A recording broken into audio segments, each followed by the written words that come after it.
noticed about CJ when he was coming out? Obviously, one of the quarterbacks I'm assuming he was evaluated. Yeah, CJ does such a great job placing the ball where he wants to in the passing game. Can really make a ton of throws, writing him up, and then getting to know him with all the interviews and the travel and all that stuff that goes on in that process.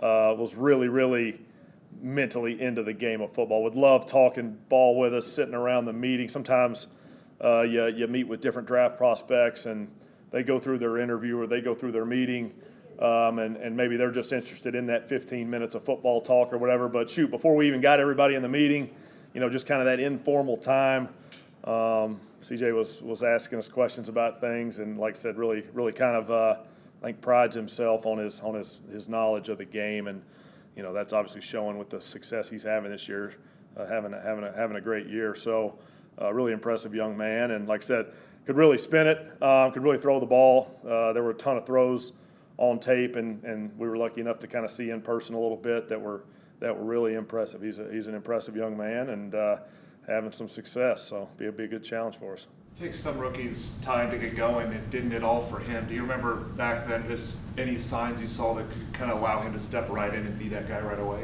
Well, yeah, you never know. From our perspective, gosh, we're obviously locked in on what we're doing here in the building, and you don't know what every other building's like and group is like, and to like I said, the kind of the stuff I said earlier, we knew. Gosh, he sure was into learning about the game and into some of that stuff, and that can be tough on a rookie quarterback. Can you transition from college into the NFL with some of the schematic changes that come with that and the learning that you have to do with that? We don't know what went on behind closed doors, but he sure did a good job learning that stuff. Right? He hit the ground running. He showed up, and I'm sure their coaching staff did a great job, and the players around him they were hitting the ground running pretty early this year, moving the ball, scoring points. So just like I said, an impressive young man, and really into the mental side of the game. What does Braden Smith mean to this team? And I guess saying that, knowing that he's putting himself through a lot to be out there to be able to play. Yeah, a ton. It was huge for us. He's been such a good player around here for such a long time. He's been battling through some stuff this year, and gosh, to have him out there a few days ago battling against one of the best players in the league, and I would say holding his own. I mean, just played really good football after a little bit of time off, and like I said, kind of getting some injury stuff kind of cleaned up / fighting through it. It was huge for us just as an offense going out and executing, but I think it was huge for his teammates, kind of just knowing that he's pushing through a ton of difficult stuff, and that goes a long way in a huddle. That goes a long way around a team of sort of showing what you got to help the team out. Like I said, he played really good football, so it was great for us. Have you grown to appreciate about Ryan Kelly and just kind of the way he goes about his job and the way he leads that offensive line? Yeah, Ryan does a great job leading our guys sort of from a communication standpoint, from a day-in, day-out consistency standpoint. The role of the center in the every offensive line is a little bit different, but that center has to do such a great job communicating, talking. Oftentimes you find them on the bench and they're kind of sitting right in the middle of the guys, right, just like they line up out there. Same thing happens in these meeting rooms. They got to be able to talk to everybody, and he may have to say something to Q, and then he might have to lean back in a meeting room and say something to Braden, and then just he's kind of they're always communicating something. Ryan's done a great job with that, and the job of a center in this league is mentally complex. There's a lot of different looks. There's a lot of different blitzes and fronts, and all these things that these centers have to manage to get us all on the same page so that we're blocking the right people. Just to get our guys up front sort of heading the right direction, blocking the right people is a really big job that Ryan takes serious and does such a great job with. He's been really consistent day in, day out around here. He's great around the building. Obviously, he's kind of a pro's pro. He's been around here a long time and knows how to put in a good work day and get ready to play a good game. So. What have you seen from, I guess, Shane, as far as he told us after last game, he's like, all right, take an hour to enjoy it, if that. how have you seen him balance the success he's had overall as a rookie head coach in the NFL? 9 wins is remarkable considering all we went through, but also still looking for the next goal, the next challenge. Yeah, I haven't seen a bit of change. I mean, you know, he's the same guy day in, day out. You wouldn't, you know, there's no easing off of our daily plan, our daily process, our weekly process. There's no change in demeanor, maybe because we won a game or lost a game. We know the job that's ahead of us, and Shane sort of does such a great job leading our coaching staff in that manner. Hey, all right, good win, guys, but here it is. We got Houston, and all of a sudden it's Saturday night, and so that's a little bit of a shorter work week for us. We know what we've got ahead of us from a work standpoint, from a process standpoint. Shane doesn't let himself get too high or too low.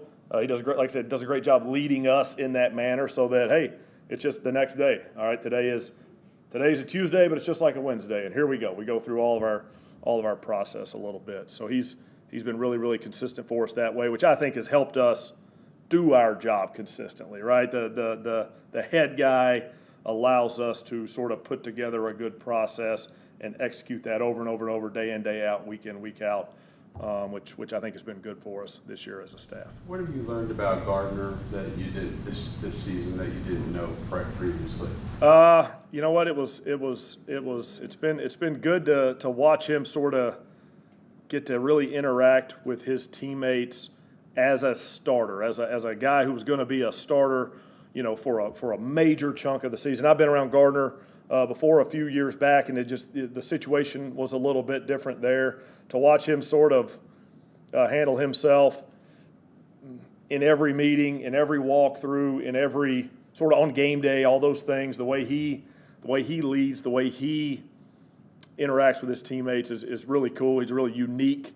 He's a unique guy, unique character, but with that comes unique leadership qualities, and those have really, I'm sure they've always been there, but from my own personal perspective, just sort of getting to see him do that, a bunch of weeks in a row around the guys, and obviously we're having some success, playing some good football out there, getting to watch him sort of interact and like enjoy playing that good football with his teammates is really cool. He sort of lets his personality shine, and I think the guys appreciate that. The guys appreciate the authenticity of Gardner Minshew.